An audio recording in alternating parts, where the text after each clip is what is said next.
Let's talk about one of the most misunderstood parts of building, well, anything great, outreach. We tend to think of it as this giant, scary task. But what if the secret to getting incredible results wasn't about these huge, heroic efforts? What if it was about something way smaller and a whole lot more consistent? Today, we're going to break down exactly how you can build an outreach machine that practically runs itself. So, does this sound familiar? You have that one week where you are just on fire.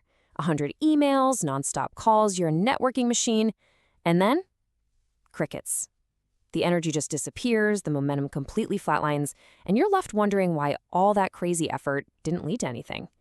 It is such a frustrating cycle, right? But the good news is, it's not unbreakable. And that really brings us to the single most important idea we're going to talk about. The magic isn't in those massive, all-out pushes. It's in the small, steady, repeatable things you do every single day.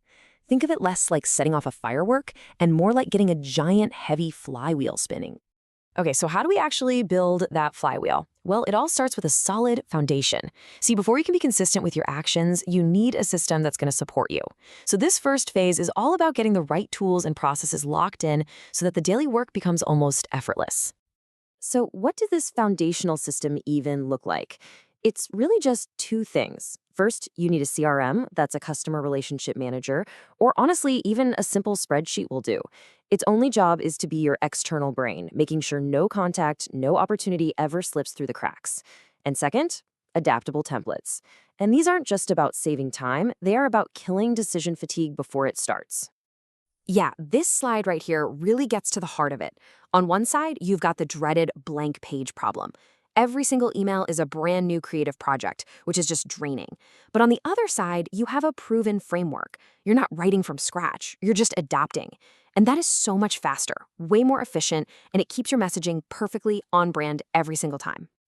Okay, so our system is built. Now we can move into phase 2, mastering your day. This is where the consistency really starts to happen.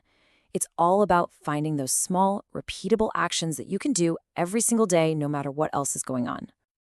So what does this daily execution actually look like? Are we talking about sending hundreds of emails? No way. The number is actually surprisingly small. It's just this, 10 to 20. That's it, 10 to 20 quality, personalized outreaches a day. This isn't some huge number meant to burn you out. It's a number that's designed to be achievable day in and day out. Now, that daily goal of 10 to 20 might not sound like a lot, but this is where the magic of compounding really kicks in. I mean, look at what happens. Over just a single month, that small daily habit adds up to over 400 quality connections. That is how you build real momentum, not with one huge push, but with these small, consistent steps. So how do you actually make this happen every day? The action plan is super simple.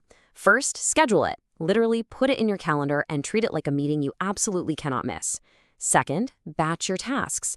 Do all your email writing in one focus block instead of scattering it throughout the day. And third, hit your target. During that scheduled time, your only goal is to hit that 10-20 number. That's it. All right, on to the final phase. And this is the one that makes sure your results don't just stay the same, but they actually get better over time. It's the feedback loop. See, it's not enough to just do the work. You have to learn from it. This is all about getting smarter with every single outreach you send. Yeah, this isn't just about checking a box and saying, yep, sent my 20 emails. It's about becoming a scientist of your own outreach. Every week, you've got to step back, look at the data, and really analyze what's going on. That weekly review becomes the engine that drives all of your improvement. And this slide gives us a perfect real-world example of what that looks like. You look at your data. You see, okay, subject line A got a really high open rate, but not many people replied. So what's the adjustment? Simple. Next week, you test subject line B. Or maybe you notice your follow-up cadence is great for warm leads, but way too slow for cold ones. The adjustment? You shorten it by a day. This is how you optimize. This is how you get better. So let's bring all three of these phases together. We've built our system, we've mastered our daily actions, and we've created a feedback loop to improve every single week. So what's the big takeaway from all this? It all comes back to this one simple truth. Forget the heroic, burnout-inducing sprints. Your real, lasting, long-term success is going to be the sum of all the small, smart, repeatable steps you take, day in and day out. And that brings us to the final and I think the most important question. This isn't about overhauling your entire life today. It's about taking what you just learned and actually applying it. So think about it. What is the one small, simple step that you are going to put in your calendar and commit to for tomorrow?